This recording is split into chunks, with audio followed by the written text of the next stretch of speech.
हमेशा खाने वाली चुड़ैल। रात को अचानक राधिका मौसी को किचन से कुछ गिरने की आवाज आई। उन्होंने बाहर निकल के देखा तो किचन में उन्हें कुछ सफेद साड़ी में दिखा। वो चीख पड़ी, हे भगवान, आलतू जलाल तू आई बला को टाल तू, आलतू जलाल तू आई बला को टाल तू। राधिका मौसी को चीखते सुनकर श्रवण बाहर आता है भागते हुए। अरे माँ, क्या हुआ? क्या देख लिया? दादी माँ आ गई क्या सपने में? अरे बेटा, रसोड़े में देख तो कौन है? श्रवण रसोड़ी में झांक कर देखता है और उसे कोई नहीं दिखता अंदर। अब रसोड़ी में तो कोई नहीं है माँ। कोई सफेद साड़ी में नहीं है क्या? नहीं माँ, कोई भी नहीं है। चिल्लम चिल्ली की आवाज सुनकर काजल भी वहां आ जाती है। अब क्या हो गया माँ जी? अरे बेटा, रसोड़े में एक चुड़ैल थी सफेद साड़ी में। अरे क्या कर रही थी वो अंदर? अरे बताया नहीं, कल आएगी ना तो पूछ लूंगी। चुड़ैल जी, आपका क्या प्लान है?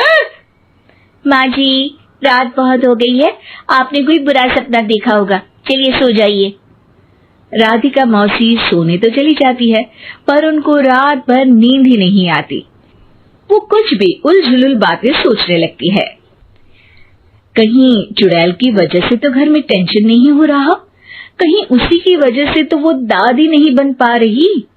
सुबह जब राधिका मौसी रसोड़े में छानबीन करती है तो पाती है कि नींबू का अचार गायब है।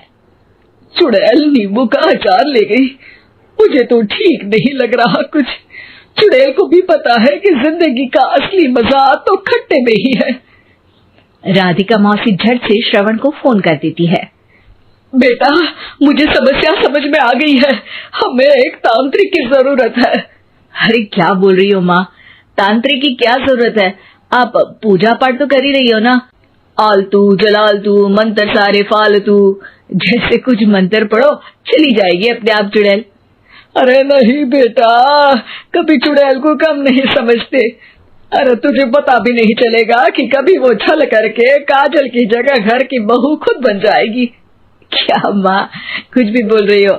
कहाँ काजल और कहाँ चुड़ैल? वैसे एक बात बताओ, काजल को अगर गाने के लिए बोल देना तो चुड़ैल काजल की आवाज सुनकर घर तो क्या धरती लोग छोड़कर चली जाएगी। तुम ना पढ़े लिखे बच्चे हर चीज को मजाक समझते हो। तुम रहने दो, मैं खुद ही तांत्रिक को बुला लेती हूँ। अच्छा सुन, शाम को इमली लेके आना। क्या है कि चटनी खाए बहुत दिन हो गए है ना? नहीं माँ, इमली तांत्रिक से ही मंगवा लो ना, आटा वगैरह भी उसी से पिसवा लेना। देखो मुझे काम करना है। श्रवण रात को कई तरह की सब्जियों के साथ माँ के कहने पे चटनी के लिए इमली भी ले आया था, लेकिन राधिका मौसी के दिमाग में अलग ही फिल्म चल रही थी। उन्हें अब सिर्फ शक ही नहीं यकीन होने लगा था कि शायद चुड़ैल ने श्रवण पर अपना जाल बिछा दिया था, जिस वजह से श्रवण उनकी बात ही नहीं मान रहा था। पर कोई नहीं, आने वाली रात में राधिका मौसी खुद तैयार हो गई चुड़ैल को पकड़ने के लिए। रुद्राक्ष की माला, तुलसी का पत्ता, हनुमान चालीसा सब हाथ के पास ही था, बस चुड़ैल का इंतजार था। और जैसा राधिका मौसी ने सोचा था वैसा ही हुआ। वो चुड़ैल उस रात भी आई, पर वो राधिका मौसी से तेज निकली और राधिका मौसी के उससे पकड़ने के पहले ही वो भाग खड़ी हुई। जरूर बहू पे साया है उस चुड़ैल का, तभी तो श्रवण के कमरे में गई है। और अगली सुबह राधिका मौसी पिछली रात हुए हमले में किन चीजों का नुकसान हुआ उसका हिसाब लगा रही थी। उनके खेमे से एक आम के अचार की शीशी भी गायब हो चुकी थी और वो इमली भी जो कल श्रवण लेकर आया था। राधिका मौसी इस बारे में सोच ही रही थी कि श्रवण जल्दी से रसोड़े में आकर दवाइयों की पोटली ढूंढने लगता है। अरे बेटा, क्या हो गया? अब माँ, वो काजल की तबीयत खराब है, बहुत घबराहट हो रही है उसे। हे भगवान, मैंने पहले ही कहा था कि तांत्रिक को बुला लेते हैं, पर नहीं। अब देखो, उस चुड़ैल ने काजल को अपने वश में करना शुरू भी कर दिया है। हालांकि श्रवण भूतों में विश्वास नहीं करता था, पर अब वो भी डर जाता है और राजी हो जाता है एक तांत्रिक को बुलाने के लिए।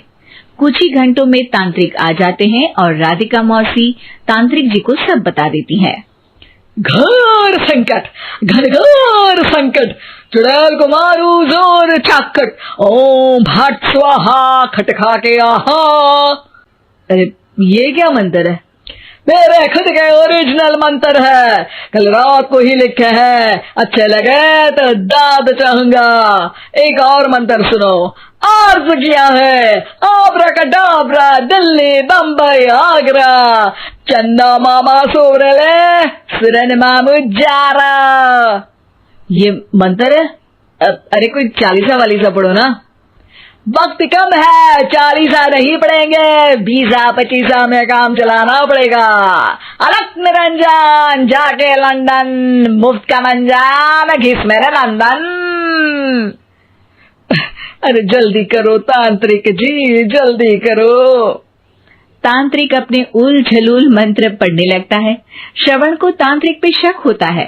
वो अपने एक डॉक्टर दोस्त को कॉल कर देता है ताकि कोई अनहोनी हो तो इमरजेंसी में चीजें मैनेज हो जाए।